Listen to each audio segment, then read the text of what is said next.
What's up, Steeler fans? This is Steeler Chat. We're coming back off of a win against Cincinnati, and all my Steeler friends are like, "Oh, we're back, we're back, we're back. You know, we're gonna win the division, this and that." No, we're not back. We have 3 touchdowns on that field, easy touchdowns. I mean, come on, Wallace. You want Larry Fitzgerald money, but you're gonna let balls drop right between the 1 and the 7 and hit the ground. Even in the end zone, when the defensive player deflected the ball, it still went right off your numbers. We got to stop with the drops. It's been going on since Philadelphia. We looked so bad in the beginning of the game in Philadelphia. It's just, I don't know. I'm not sold on this new offensive coordinator, Haley. I don't think his game plans work, and I think Roethlisberger needs to just wing it. You know, our defense is starting to come around. I mean, finally, Steeler fans, Woodley and Harrison was on the same field at the same time. I never thought I'd see that again. Long story short, we never replaced Aaron Smith. We're missing that big time. We're missing the quarterback pressure that we would get constantly from Smith. Nobody realized how good Smith was and how valuable he was until he's gone. Ziggy Hood's all right. Ward is not coming around like they thought that he would.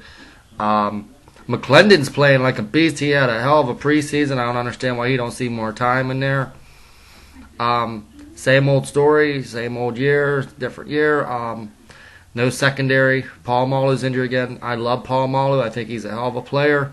But, son, if he can't be on the field, maybe it's time to go elsewhere. Now let's dive into the running back situation. I would definitely start Dwyer against the Redskins. I think he earned it with his 122 carry yard game. And he's something that the Steelers hasn't had since Jerome Bettis, is a big power back that can run.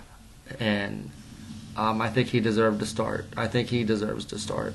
And let's get it out there. I mean, the running backs are in good they're in good position, you know, for the next few years. I like Dwyer. I love Rainey. I think he's going to be one of the best, you know, if he's, you know, coached right, if he's developed right. The bottom line is, I think if Dwyer has another even if it's almost a 100-yard game, or if it is over a 100-yard game, I think we may have seen the end of the Mendenhall era in Pittsburgh. As much as that sounds like, oh, you just don't like him. I like Mendenhall. I mean, I didn't like him when he came out of college. Everybody was like, oh, look at him, he's so good. And I kept looking at the film, and I was like, no, look how he puts that ball out there. That's going to get stripped. But it's the Redskins week, and everybody's like, oh, easy game, easy game. Let me tell you something. It's not an easy game. RG3 scares the hell out of me. Okay, he's a hell of a quarterback. And this is not a trap game. They're a good, solid football team. We better be on point. We better be in our A game. I'm telling you what right now, if Roethlisberger comes out like he did the first half of the Cincinnati game, and the receivers are dropping passes, and they can't start clicking, it's going to be a long day in Pittsburgh.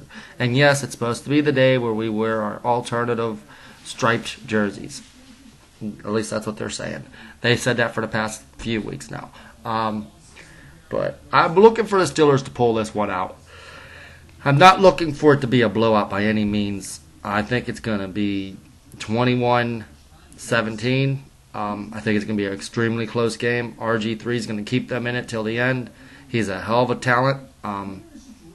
Redskins got a really good quarterback for years to come. I would have after watching him play and Andrew Luck play, I would have definitely took RG3.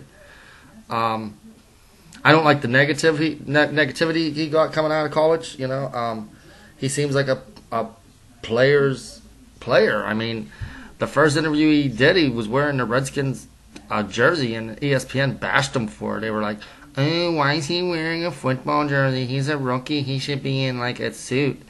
Maybe he's wearing a football jersey because he's a football player. Maybe he likes to represent his city. Maybe he likes to represent his team. Maybe he don't need to be all suited up in a $40,000 suit after playing a game of football. Jeez, give the guy a break.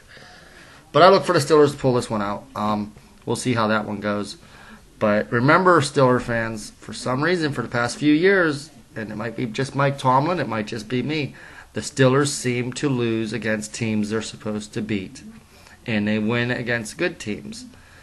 No, we'll see. But we'll check in next week after the RG3 experiment has left Pittsburgh.